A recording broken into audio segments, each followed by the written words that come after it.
नहीं, माननीय मुख्यमंत्री जी ने जो ये वक्फ बिल का जो सपोर्ट किया है, हम लोग को ये अपेक्षा नहीं थी और हम लोग भी इस बिल का विरोध करते हैं। हम लोग जदयू में हैं। हम नीतीश कुमार जी के इस बिल का सपोर्ट नहीं कर रहे हैं, मगर मुसलमानों ने भी नीतीश कुमार का सपोर्ट नहीं किया। विधानसभा के चुनाव में 11 सीट मुसलमानों को दिया गया था, ठीक है, मगर मुसलमान ने एक भी सीट जिता करके विधानसभा अपने मुसलमान कैंडिडेट को नहीं भेजा। तो फिर भी मतलब बदला ले लिया? नहीं, बदला नहीं लिया। बदला ही ना कहलाए कि मुसलमानों ने वोट नहीं दिया तो हमने वक्फ बिल को पास कर अगर बदला लेना रहता उनको तो ये कब्रिस्तान का जो आपका जो फंडिंग है जो अनलिमिटेड कर दिया गया, ये खानकाह को जो बनाने में जो पैसा फंडिंग हुआ वो नीतीश कुमार ने दिया। ये मोरल राइट है ना, मुसलमानों को ये मिलना है। ये संविधान में भी है कि मुसलमानों को जो राइट है कब्रिस्तानों के लिए, जमीनों के लिए, वक्फ के लिए। बदला की बात कर रहे हैं, उस बदले की बात अगर रहती तो ये सब चीज नहीं हो पाता। वो अभी तक खुल करके नहीं बोले इस पे। उनके नेता, उनके सांसद बोले, मगर नीतीश कुमार क्यों नहीं बोल रहे इस पे खुल कर? बोलेंगे, बोलेंगे। अच्छा, एक खास सवाल, जदयू के बहुत सारे नेताओं ने कल इस्तीफा दिया है पद से, खासकर माइनॉरिटी समाज के। जो आप इस्तीफा देंगे? इस्तीफा देने से क्या मसले का हल? इस्तीफा दे के किस पार्टी में जाएंगे? आप हमको आप इस बात का जवाब दे दीजिए। किस पार्टी में जाएंगे? इस्तीफा दे देते हैं। इस्तीफा दे के किस नीतीश किसी पार्टी में मत रहिए। आपको अगर अच्छा नहीं लगता किसी पार्टी में मत रहिए। ठीक है, आपकी इस बात पे विचार किया जाएगा। अगर मुसलमानों के प्रति उनके हक में अगर स्टैंड नहीं लेते हैं तो क्या लगता है 2025 में पूरी तरीके से साफ हो जाएंगे? नहीं साफ होंगे या भरम है? नहीं होंगे। लोग बोल रहे हैं कि इस बार एनडीए साफ। इलेक्शन के बाद रिजल्ट आएगा तो फिर हम लोग इंशाल्लाह आमना सामना। आप यानी रहेंगे पार्टी? रहेंगे इंशाल्लाह। झंडा ढोते रहेंगे? झंडा ढोने की बात नहीं, नीतीश कुमार ने जो काम किया इसलिए उनको साथ सपोर्ट करना चाहिए।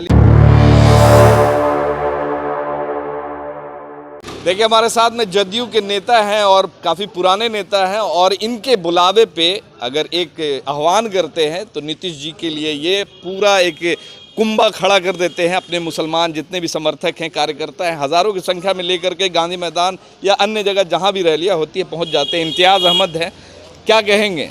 मुसलमान कल के बाद से नीतीश कुमार जी से और एनडीए से जो एक आक्रोश, जो एक नाराज़गी नज़र आ रही है वक्फ बिल को लेकर, जिस तरीके से समर्थन दिया और बताया जा रहा है कि मुसलमानों के फ़ायदे में है, क्या लगता है फ़ायदा होगा, नुकसान होगा? विरोधियों के द्वारा ये भ्रम फैलाया जा रहा है, क्या हो रहा है? नहीं, माननीय मुख्यमंत्री जी ने जो ये वक्फ बिल का जो सपोर्ट किया है, हम लोग को ये अपेक्षा नहीं थी और हम लोग भी इस बिल का विरोध करते हैं। हम लोग जदयू में हैं, मगर बात अगर मुसलमान के काम करने की अगर आए, अल्पसंख्यक समाज में अगर किसी ने सबसे ज़्यादा वर्कआउट किया है, उनको फ़ायदा पहुंचाए, यहाँ के खानकाह को, कब्रिस्तान को, या विकास की बात की तो माननीय मुख्यमंत्री से नीतीश कुमार ने जो किया उसका कोई हामी सामी नहीं है। नहीं है। ये तो बात मानते हैं कि विकास का जो मॉडल तैयार किया, जिन्होंने 20 साल में जो एक बिहार को जो काफ़ी पिछड़ा हुआ माना जाता था, यहाँ लोग व्यापार करने से, रोजगार करने से डरते थे, मगर जो उनका नारा दिया जाता था कि सद्भाव के साथ विकास तो नजर आया। हमने इनसे भी सवाल यही किया कि मगर माननीय मुख्यमंत्री के तरफ सारे मुसलमान जो हैं उनके तरफ नज़र उठा के आज के डेट में देख रहे हैं कि नीतीश कुमार जी को ऐसा नहीं करना चाहिए था। मगर हम नीतीश कुमार जी के इस बिल का सपोर्ट नहीं कर रहे हैं, मगर मुसलमानों ने भी नीतीश कुमार का सपोर्ट नहीं किया। विधानसभा के चुनाव में 11 सीट मुसलमानों को दिया गया था, ठीक है, मगर मुसलमान ने एक भी सीट जिता करके विधानसभा अपने मुसलमान कैंडिडेट को नहीं भेजा। तो फिर भी मतलब बदला ले लिया? नहीं, बदला नहीं लिया। बदला ही ना कहलाए कि मुसलमानों ने वोट नहीं दिया तो हमने वक्फ बिल को पास कर अगर बदला लेना रहता उनको तो ये कब्रिस्तान का जो आपका जो फंडिंग है जो अनलिमिटेड कर दिया गया, ये खानकाह को जो बनाने में जो पैसा फंडिंग हुआ वो नीतीश कुमार ने दिया। ये मोरल राइट है ना, मुसलमानों को ये मिलना है। ये संविधान में भी है कि मुसलमानों को जो राइट है कब्रिस्तानों के लिए, जमीनों के लिए, वक्फ के लिए। बदला की बात कर रहे हैं, उस बदले की बात अगर रहती तो ये सब चीज़ नहीं हो पाता, समझ गए? इससे पहले भी तो ये राइट्स था, तो कहाँ मिल रहा था? नीतीश कुमार के पहले भी तो ये राइट्स था, मगर नहीं मिल रहा था ना वो राइट्स। उन्होंने नीतीश कुमार आया तो अल्पसंख्यकों के समाज के लिए सबसे ज़्यादा अगर किसी ने काम किया है तो नीतीश कुमार ने किया अल्पसंख्यकों के लिए। ठीक है, कुछ तो उन्होंने अपना कंडीशन रखा था वक्फ बिल पे, कुछ कंडीशन उनका वो अभी तक खुल करके नहीं बोले इस पे। उनके नेता, उनके सांसद बोले, मगर नीतीश कुमार क्यों नहीं बोल रहे इस पे खुल कर? बोलेंगे, बोलेंगे। अच्छा, एक खास सवाल, जदयू के बहुत सारे नेताओं ने कल इस्तीफा दिया है पद से, खासकर माइनॉरिटी समाज के। जो आप इस्तीफा देंगे? इस्तीफा देने से क्या मसले का इस्तीफा दे के किस पार्टी में जाएंगे? आप हमको आप इस बात का जवाब दे दीजिए। किस पार्टी में जाएंगे? इस्तीफा दे देते हैं। इस्तीफा दे के किस नीतीश किसी कुमार पार्टी में मत नहीं, रहिए। नहीं, आपको अगर अच्छा नहीं लगता किसी पार्टी में मत रहिए। ठीक है, आपकी इस बात पे विचार किया जाएगा, ठीक है। मगर सब जो मुसलमानों के इस हेमाम में एक सेकंड, इस हेमाम में सब नंगा है, ठीक है ना।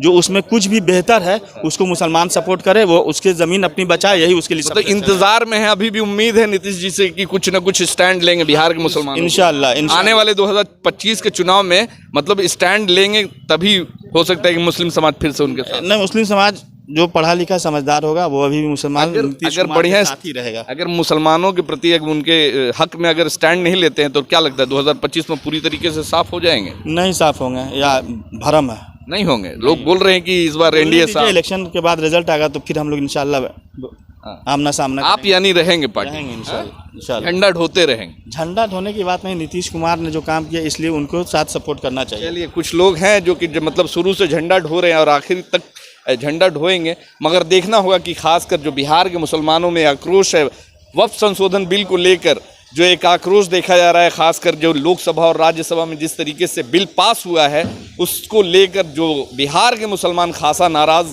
नज़र आ रहे हैं। और लाख विरोध के बावजूद भी जिस तरीके से पेश हुआ है बिल, उसको लेकर काफ़ी नाराज़गी है। अब मुसलमान अब बता रहे हैं कि ये कहीं से भी हम मुसलमानों के लिए सही नहीं है, ये हक की बात करने वाले हमारे विरोधी हैं और ये आने वाले वक्त में हमारे लिए, हमारे फ्यूचर के लिए, हम मुसलमान समाज के लिए कहीं ना कहीं ये काल बनने वाला है।